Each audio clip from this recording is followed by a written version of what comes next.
करू एवढं वचन तुम्हाला या निमित्ताने देतो। पण आज विरोधक जे आपले आहेत ते काहीतरी संभ्रम निर्माण करण्याचं काम या ठिकाणी करतायत। काही कुठल्या उमेदवाराबद्दल चुकीच्या गोष्टी पसरवायच्या काम ते आता सध्या करताना आपल्याला पाहायला मिळत आहे। कारण त्यांच्याकडे विकासाचा मुद्दा कुठलाच नाहीये, त्यामुळे अशा गोष्टी करताना आपल्याला ते पाहायला मिळत आहेत। पण मला तुम्हाला हीच विनंती करायची आहे की आत्ता बघितली आणि आम्ही सुद्धा त्याच पद्धतीने त्याच जोरावरती आम्ही मत मागतोय।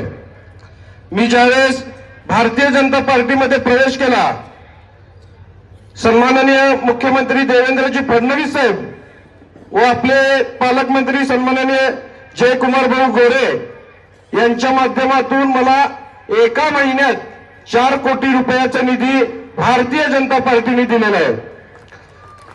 त्यामुळे येणाऱ्या इलेक्शन मध्ये सुद्धा आपण जर भारतीय जनता